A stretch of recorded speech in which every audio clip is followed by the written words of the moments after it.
Bonjour à tous, j'espère que vous allez bien. Aujourd'hui, it's a Q&A. Je vais faire la vidéo en deux parties. We got a lot of questions, donc c'est super cool. J'ai vraiment rien préparé, rien. J'ai juste screenshot les questions, mais j'ai même pas pris le temps de penser à mes réponses au préalable. Ok, quel est ton plus grand Quel est ton plus grand truc, astuce pour ne pas manger des collations, ce qu'il y a dans le frigo chez tes parents quand tu rends visite? Bonne question. Souvent, qu'est-ce que je vais faire si c'est pas un repas libre, que c'est pas une journée où j'ai un repas libre, je vais juste simplement apporter mon repas. Fait que ça fait en sorte que, vu que je suis ma structure, je me dis pas ou j'ai pas l'envie d'aller prendre des collations, tu sais, d'aller snacker. Puis sinon, justement, les moments où je vais prendre mes repas libres, ben souvent, je vais faire en sorte que ce soit quand que je vais dans ma famille. T'sais, je pense que justement, quand que tu t'apportes des collations ou que tu t'apportes comme ton repas, ça fait en sorte que c'est peut-être un peu moins difficile parce que t'as une alternative versus que si t'arrives puis tu t'essaies juste de dire comme ok non je vais essayer de pas d'en prendre, ça se peut que ce soit difficile parce que ça se peut que t'aies faim, tu sais, puis au contraire ça pourrait être avantageux pour toi de t'apporter les collations, tu sais, comme trouver une alternative qui est juste mieux pour tes objectifs, pour ta santé, pour ce que tu as en tête, ton but, là.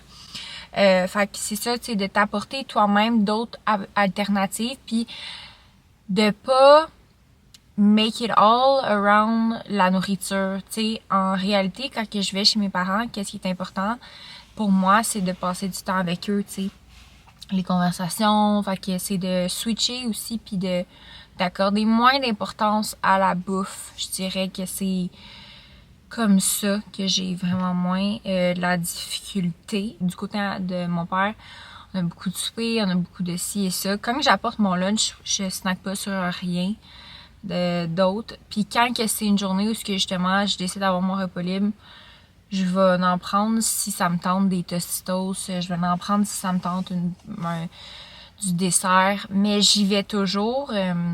C'est moins demandant en fait, c'est ça que je réalise avec ma structure et le fait que c'est tellement rendu plus que la majorité du temps que je mange des repas qui sont simples, qui sont protéinés, que je mange pas de fast-food, que je mange pas de chips, de ci, de ça, que l'envie est juste moins là aussi. Mais quand je le fais, je me sens pas mal. J'ai beaucoup de ballonnements après chaque repas. Est-ce qu'il y a une façon d'éviter d'être ballonné? Certainement. Il y a tellement de causes qui peuvent venir de tes ballonnements. Ça se peut que ce soit des aliments précis, comme que ça se peut que ce soit parce que tu manges trop, tu overeat. Donc c'est trop, surtout sur un court laps de temps, là, de comme trop manger une grande portion durant qu'un seul repas. Ça, c'est sûr que et certain que ça peut créer des ballonnements. Le fait aussi de manger hyper rapidement. Tu sais, dans ma formation, on l'avait appris de naturopathe, puis c'est revenu dans maintes et maintes après ça, formation que j'ai eue pour devenir coach. Mais la mastication, là, idéalement, il faudrait que tu mastiques 30 fois ta bouchée. Of course, je suis pas parfaite, je vous dis pas que moi aussi, je mastique comme 30 fois ma bouchée, là. I'm not perfect on that, surtout, tu sais, quand tu fais quelque chose d'autre aussi en même temps. Puis ça, by the way, si ça fait comme un petit bout que vous me suivez sur YouTube, j'avais parlé que j'essayais maintenant de ne pas être sur mon sel puis de rien faire d'autre quand que je mange. C'est un défi qu'on a essayé, mais qu'on n'a pas tenu, malheureusement. Je suis pas capable. Je suis pas capable. En fait, je dis que je suis pas capable. C'est juste que je le sais que je serais capable. Ça me tient pas plus à cœur que ça. But it should. Mais donc, oui, tu sais, ça, c'est sûr que ça peut créer des ballonnements. Il y a aussi le fait qu'il y a des gens qui sont plus sensibles aux édulcorants que d'autres. Bois-tu beaucoup d'eau pétillante dans ta journée, que ça te fait l'impression d'être plus gonflé, d'être plus ballonné. Il n'y a pas de recette secrète. Façon d'éviter d'être ballonné, d'essayer de voir justement s'il y a un aliment en particulier. Ne serait-ce aussi la cuisson de tes aliments. Il y en a qui vont bien digérer un certain légume quand il est cuit versus quand il est cru. Là, ils sont pas capables de le digérer. Puis c'est qu'en fait, la cuisson des aliments, souvent, ça va faciliter la digestion. Fait qu'il y a ça. Idéalement, essaye de manger hyper simplifié. Puis tu pourrais aussi tenir un journal alimentaire, voir, ou en fait être plus consciente. Est-ce qu'il y a des moments précis dans ta journée où ce que là tu sens que tu es plus ballonné? Est-ce que c'est après un certain repas? Est-ce que c'est après avoir mangé un certain aliment? Donc, fait que prendre des notes puis être plus consciente, puis après ça adapter. Puis c'est certain que manger du fast-food peut créer plus de ballonnement que manger simplifié. Que penses-tu du Animal-Based Diet? Beaucoup de gens prônent cette alimentation. Moi, j'aime bien mon riz, lol. Écoute, il n'y a rien de négatif au Animal-Based Diet dans le sens que, si je ne me trompe pas, je me suis pas plus informée, là, mais c'est juste d'éviter de manger les aliments transformés. Qu'est-ce que je pense de ça? C'est juste que ce qui m'énerve, en fait, c'est le marketing derrière ça, puis d'essayer de vendre ça comme si it was like, oh my god, on a trouvé la recette secrète. Arrêtez de prendre les gens pour des caves. La recette secrète, là, en fait, genre, derrière ça, what's happening, c'est juste d'enlever des aliments transformés de ton alimentation. Fait que, of course que tu vas mieux te sentir, mais c'est pas comme, oh my god, cette diète-là, ce régime alimentaire-là, cette alimentation-là, it's the best. Puis, ben, of course, tu sais, c'est sûr, là, comme, si tu prends pas d'aliments transformés, of course you're gonna feel better. Fait que c'est plus ça par rapport au Animal-Based Diet que j'ai la difficulté. Puis, il y a des gens pour qui que d'avoir une alimentation plus haute en lipides et plus faible en glucides, haute en protéines, ça fonctionne mieux pour eux. Puis, il y a des gens au contraire que d'avoir plus de glucides, un petit peu moins de lipides ou en protéines, ça fonctionne mieux pour eux. Fait que l'autre dépend selon l'individu. Moi, personnellement, je n'enlèverais pas les glucides. Puis, tu sais, le riz, c'est ça, c'est bien correct. Je pense que, justement, dans le Animal-Based Diet, il faudrait que tu changes. C'est pas de couper, là, les glucides, mais c'est de changer, par exemple, pas prendre du riz, donc prendre des patates douces. Pour vrai, là, si tu vois plus de bénéfices à manger des patates douces au lieu de manger du riz, parfait. C'est pas... probablement que c'est pas que c'est miraculeux, là, le Animal-Based Diet. C'est peut-être juste que tu digères mieux les patates douces que le riz. Mais en soi, quelqu'un peut hyper bien fonctionner. Quelqu'un qui digère super bien le riz peut continuer à manger du riz, là, puis ça peut être super bon pour cette personne-là. Fait que tu peux l'essayer si tu vois du positif. Puis surtout, ce qui va déterminer si une diet is good or bad, c'est à quel point que tu peux adhérer à this diet for a long time ou si c'est juste OK, tu vas avoir des résultats qui sont miraculeux, mais pendant 4 semaines. T'sais, si c'est pas quelque chose que tu sens que tu vas être capable de faire comme sur le long terme, maybe it's not the best. Puis pour moi, d'éliminer le riz, le gruau par exemple, la crème de riz, je vois pas les bénéfices. Qu'est-ce que tu aimes à propos de toi? Ça, c'est une bonne question. Et fun fact about me, je suis vraiment quelqu'un qui aime ça jouer à des jeux de questions, que ce soit même avec ma famille, avec mon copain, mes amis. Ma famille, là, ils diraient à Noël ou comme quand que c'est la fête à quelqu'un, je suis tout le temps comme... Bon, ok, alors là, qu'est-ce que tu souhaites pour cette année? C'était quoi ton plus beau moment de ton année? C'est quoi tes objectifs? Si. Là, à Noël ou au Nouvel An, c'est comme, bon, mais là, qu'est-ce qu'on veut cette année? C'était quoi tes forces? Tu sais, j'aime vraiment ça, jouer à des petits jeux de questions. Puis, of course, que cette question-là, qu'est-ce que tu aimes à propos de toi? I already know the answer. Pas parce que je suis fantastique et wow et tout le tralala. Je sais aussi qu'est-ce que j'aime pas de moi. Mais c'est des questions que je me pose assez fréquemment. Puis justement, je pense que un des trucs que j'aime à propos de moi, c'est que je suis très consciente de ma personne. Puis ma phrase préférée, c'est je suis en constante évolution. Je trouve que c'est tellement beau, juste par aussi le français, là, c'est merde, comment que ça s'appelle? C'est une figure de style comme constante et évolution, que ça se clash, mais que it don't make sense ensemble. Fait que ça, je trouve ça beau. Constante évolution, je trouve ça beau. Voilà. C'est quelque chose que j'apprécie chez moi de tout le temps. Je veux tout le temps plus, mais je suis aussi full grateful de ce que j'ai en ce moment. Par contre, j'essaie de le travailler parce que des fois, je suis un peu comme dans la comparaison puis de vouloir. Mais c'est comme, je me rapporte parce que justement, je suis très consciente puis je suis comme, non, mais be grateful pour qu'est-ce que t'as, tu sais. Puis, je vous donne un exemple. On était dans un camping à un moment donné avec mon chum. On a dormi dans le coffre de l'auto, pas la mienne, la sienne, elle est vraiment plus grande. Parce que notre tente était comme toute mouillée. Puis là, mon chum, il chialait un peu parce que j'avais laissé le coffre ouvert. Puis là, il y avait comme des... J'enlevais mes souliers, je sais pas, je prenais mon temps. Puis là, il y avait des petites bébés qui étaient rentrées dans l'auto, tu sais. Puis là, il était un petit peu babouneux. Puis j'étais comme... Mais quelle chance qu'on a de... Hey, on a passé tellement une belle fin de semaine en camping avec la famille. Puis on est lucky en tabarouette parce que là, la tente était toute mouillée. Puis on a la chance d'avoir ton auto. On est bien, comme on va dormir dans l'auto. So what, qu'il y a des petites mouches, genre, ou des petits, comme il y a un maringouin. C'est soit ça, ou soit qu'on aurait dormi dans la tente qui est tout mouillée avec le lit qui est tout dégonflé.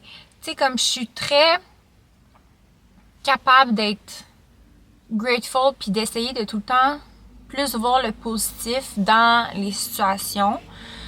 Fait que ça, c'est quelque chose que j'aime de moi. J'aime aussi le fait que je suis capable de le dire quand il y a quelque chose que j'ai fait qui est pas bien. Tu sais, juste hier, mettons, avec mon chum, il m'avait posé une question et on était dans le salon puis j'ai comme répondu bête. Mais tout de suite, j'étais comme, je m'excuse mon amour, c'était pas fin comment que je l'ai dit. Comme, j'ai pas besoin d'attendre à ce que l'autre personne me dise que ça la dérange. Non, je vais comme tout de suite être comme non, je m'excuse. Même si ça doit pas affecter, sache que je trouvais que c'était pas correct comment que comme je l'ai dit. Puis je me rattrape parce que moi je pense vraiment que si quelqu'un fait quelque chose de mauvais mais qu'après ça peut apprendre de ou est consciente que it was not good puis qu'elle le refait pas tout le temps, là, évidemment tu peux pas genre tout le temps tout faire de mal, continuer de le faire parce que juste parce que tu vas t'excuser puis après ça it's fine. Doesn't work like that, mais j'ai pas la difficulté, tu sais, à le dire quand il y a quelque chose que je fais qui est pas correct. Fait que ça, j'aime bien. Ce que j'aime aussi de moi, je pense que c'est le fait que je suis quelqu'un qui est comme full bubbly. J'ai quand même vraiment le bonheur facile, j'aime ça rire. Quelqu'un aussi qui est vraiment ben, en fait, je m'en ai dit que je suis sociable. Parce que, fun fact, j'ai déménagé et donc changé d'école maternelle, première, deuxième, troisième, quatrième année. Fait que, cinquième, sixième, je pense qu'il y a 6 années au primaire.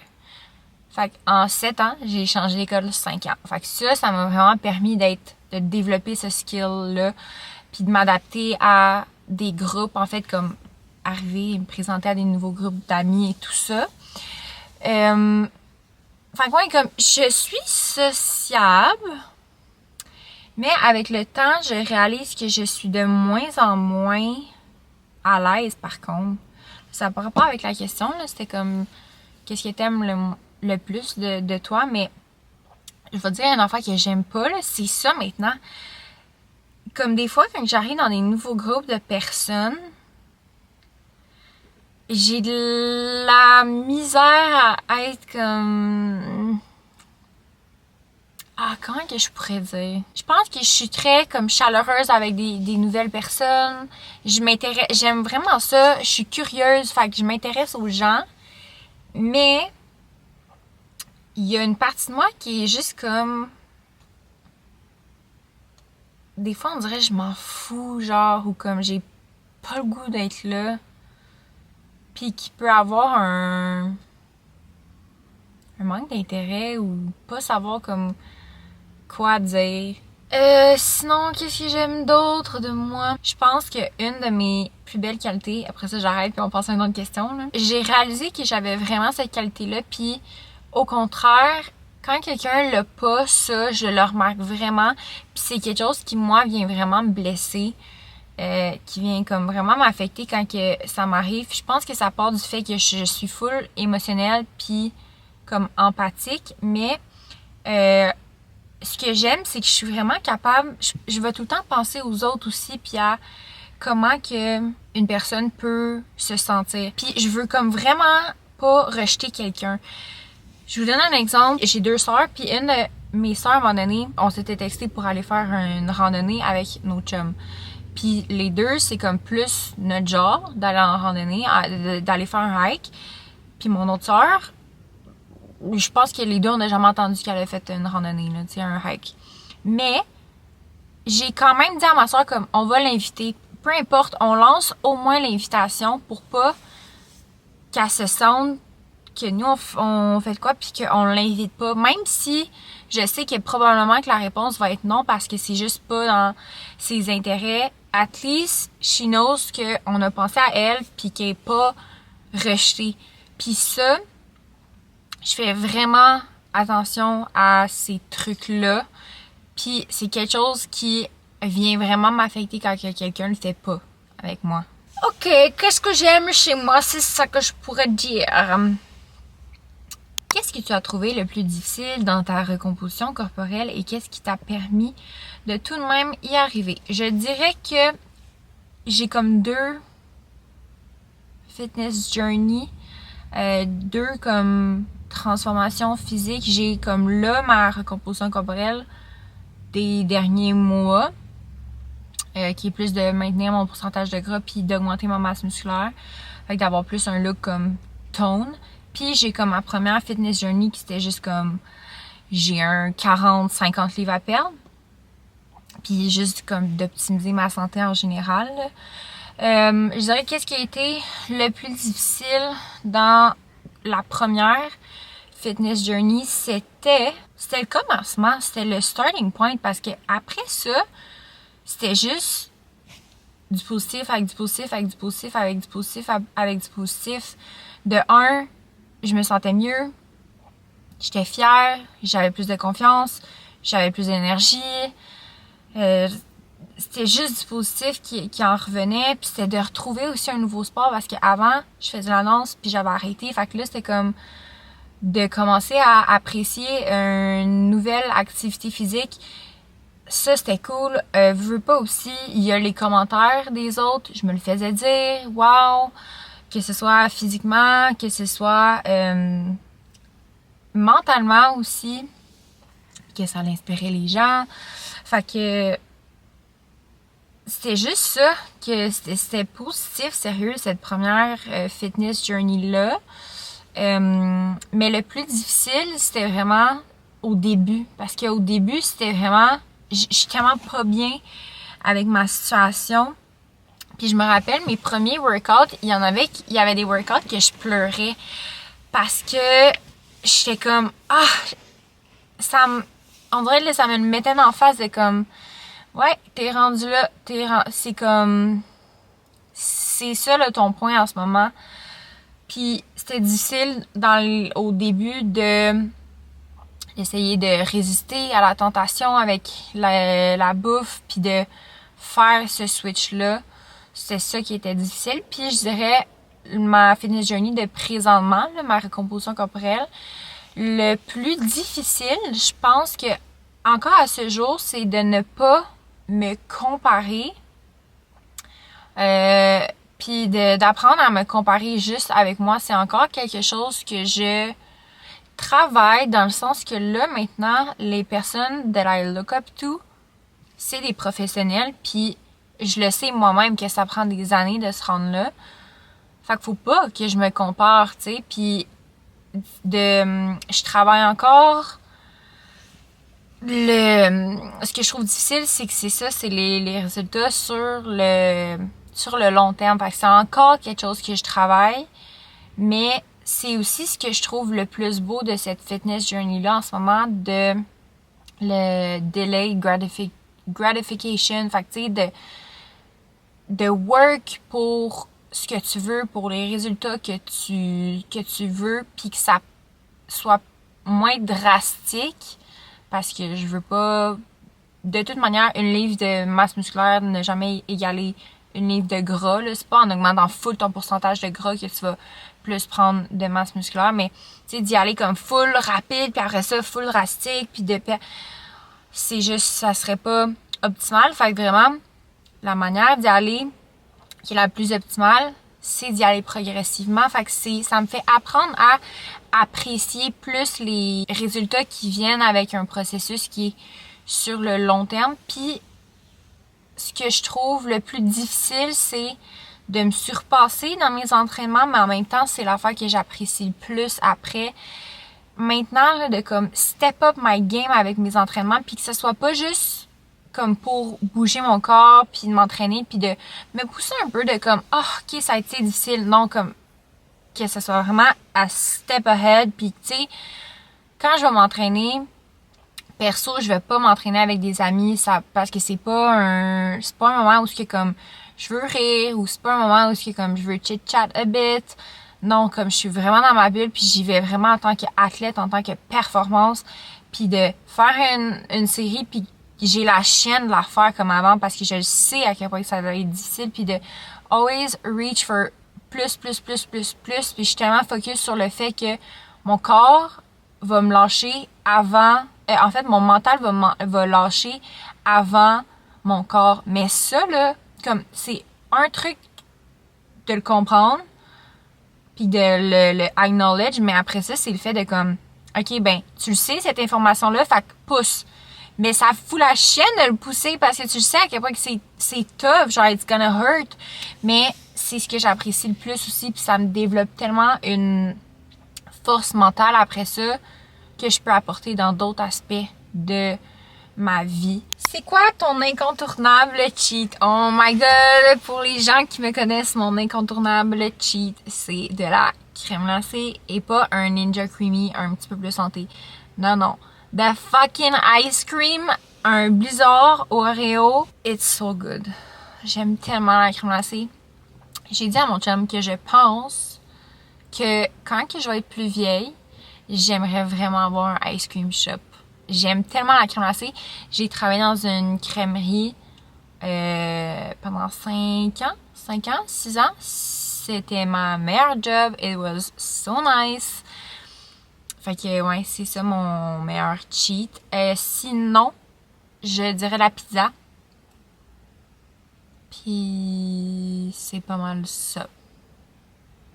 La pizza, ou sinon, si je vais dans un resto, je prends tout le temps un tartare de saumon. C'est vraiment mon go-to. Mon chum, il dirait que je suis plate tellement que c'est tout le temps ça. Ok, je vais faire une dernière question. Puis je vais faire la part 2 une prochaine fois. Si tu pouvais dire quelque chose à la petite Maggie qui était pas bien dans sa peau, ça serait quoi? Hey, la petite Maggie, là, j'étais une boule d'énergie. Tu sais, je faisais tout le temps dire dans mon bulletin, là, au primaire, de comme, elle placote trop, elle parle trop. Je me faisais tout le temps dire. Mais j'étais aussi la petite Meg qui pouvait même pas aller dormir chez ses amis parce que j'étais trop anxieuse. J'avais peur de vomir quand j'allais chez mes amis puis j'allais dormir puis que j'avais peur de vomir puis d'être malade pendant la nuit puis là, pas pouvoir être avec ma mom.